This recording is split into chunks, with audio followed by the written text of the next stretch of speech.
Hello and welcome to Secrets and Mysteries, Episode 15, Disaster Prepping Secrets Part 2. In this episode, we're going to be focusing on survival items that you might find in a more prepared, longer-term survival location. It could be a bunker, it could be your hooch out in the woods, it could be your home.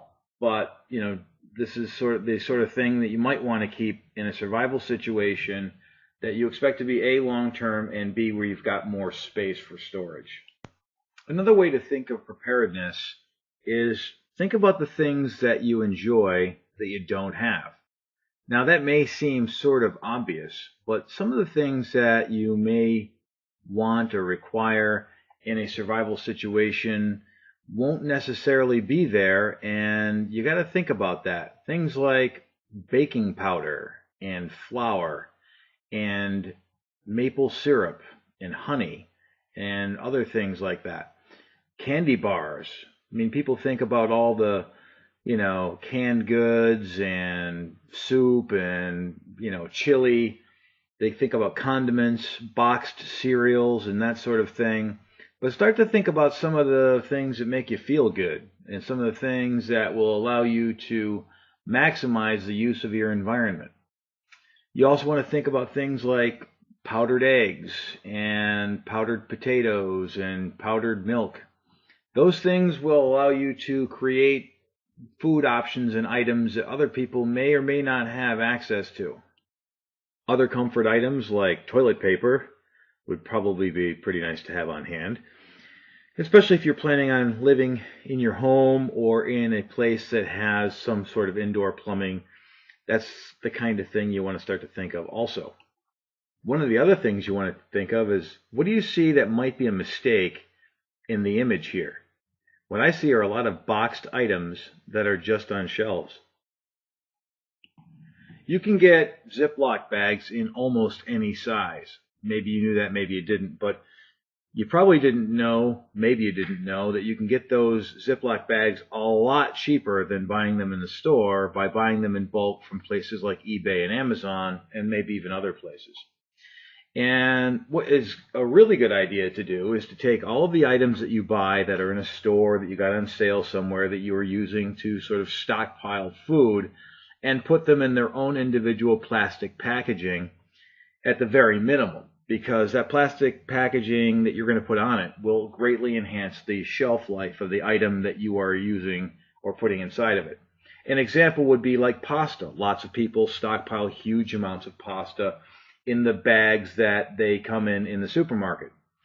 And that's not the greatest idea in the world. I have had some long-term storage of pasta that it turns out didn't really hold up and got really moldy and unedible because I didn't put it in additional plastic packaging and protect it from moisture and other, things that'll kind of degrade the packaging quickly. So pretty much anything that you can put inside additional plastic packaging. You could use the little bags from the supermarket, just double bag them and kind of wrap them around the item. Put them in trash bags, anything really to give additional plastic packaging around the food items that are already packaged. The other thing that's not really the greatest idea, unless of course you know for sure that you are definitely not moving, is to have all those items just sitting on a shelf and have them be very difficult to move if you thought, wow, we've got to move out of here right now and go to somewhere else. What you want to do then is to get a hold of a bunch of plastic totes, milk crates, stuff that's easy to carry, very stackable, and why not actually have those things sort of pre-positioned inside those containers so that you could throw them all in a trailer or in a truck and just, go somewhere. Now, that's only useful if that's part of your plan, but something to think about. The other thing you want to think about is different types of sugar and other, spices, those kinds of things, the kind of things that might be worthy of trade and have a lot of value in a situation where there hasn't been a supermarket open in a long period of time. The other things you want to think about besides that are seeds. You're going to want to have seeds if you're going to be looking at a long-term survival situation. And when it comes to seeds, not all seeds are created equally. Those pre-packaged seeds that you buy in, say, a hardware store or at the supermarket that are Monsanto seeds or genetically modified seeds are good for one planting and one planting only. You cannot harvest the seeds out of those items once the plant grows. You can't harvest those seeds and expect those seeds to reproduce themselves because Monsanto has genetically engineered them so that they cannot do that. So you want to get what's called heirloom seeds, seeds that have been around for a long time, that, once you grow the plant, it grows, you can harvest the seeds and replant that plant again and expect to harvest. Seeds will be one of those things that people will definitely be trading in environments and in situations where there is some level of community and some level of trade. Other items for trade would include, say, alcoholic beverages and, things like marijuana in states where they're legal, and anything really that would be highly prized by some individuals and maybe not as prized by others, because they'd be willing to trade things that you want for the things that they can no longer buy. Some of the things that I definitely made sure I had on my list that are good for long-term storage and definitely good in general: different types of cooking oils, salt, and canned fruit.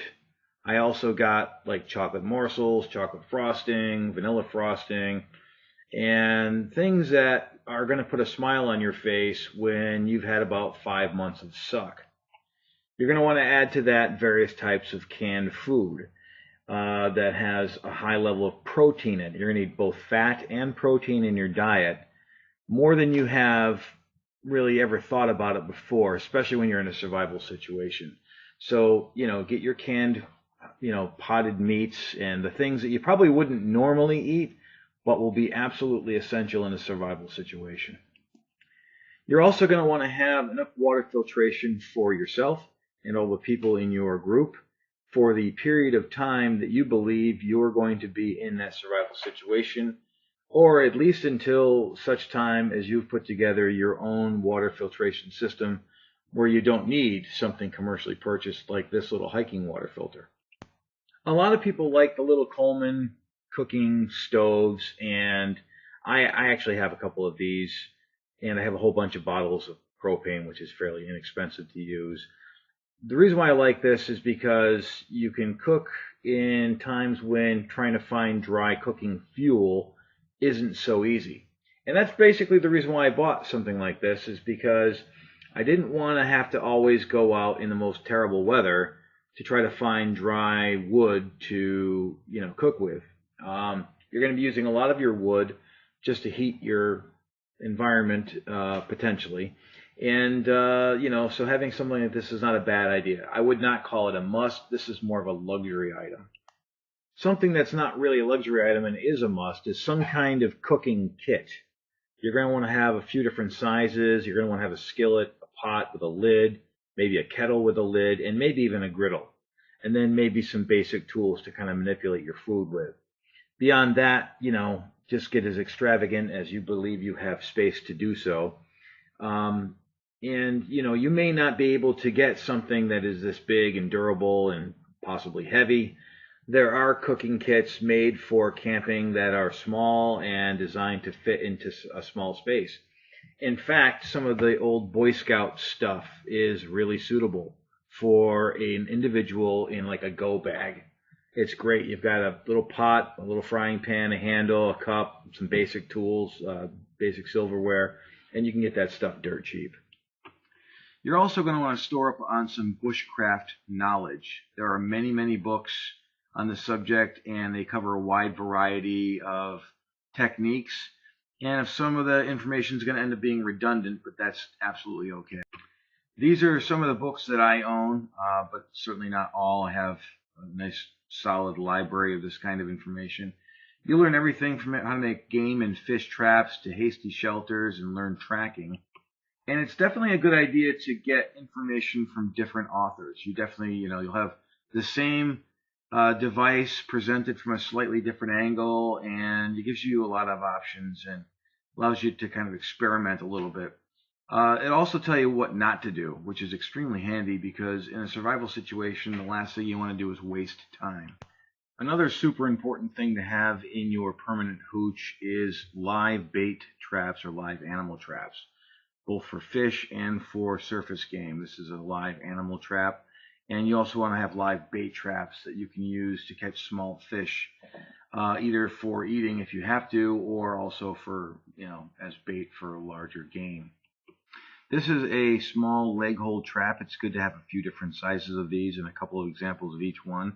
It's a great way to passively collect food, and the nice thing about them is that they're durable and will last a long time. You want to make sure that when you set them that you pre-treat them with some kind of a natural oil, because most of them are not made of stainless steel, although some of them are in some ways protected against the elements. The cheapest ones are not, so you're going to want to pre-treat these with some kind of natural smelling oil. This is a live bait or minnow trap. It has basically two halves of mesh steel with a few cones. At the end of those cones there's some holes about the size of the fish that would be going in there. You basically open it up, put in some bait to attract the fish, and the fish come and get trapped. You can also catch crawdads and other small little creepy crawlies to supplement your food supply in a cage like this. These things are dirt cheap. You can get them in almost any store that sells fishing equipment, and they are definitely a must. I would have a couple. This is basically the same concept as a live bait trap, but it's a fish trap, and it's made for bigger fish. It's got a bigger hole. It's a larger cage. You also have to bait these, and you will definitely catch fish with these things. It's good to have at least one, if not a couple of these. These can be more expensive. They can run around $80 a piece. They're also fairly easy to make if you set some time up to do that. So there's a few options for you there. But again, this is a great way to feed yourself. And if you know where the deep water is, you can even feed yourself in the winter. So that concludes Disaster Prepping, Prepping Secrets Part 2. I'll be doing a bunch of these videos. Please like, subscribe, and ring the little bell, and let your friends know.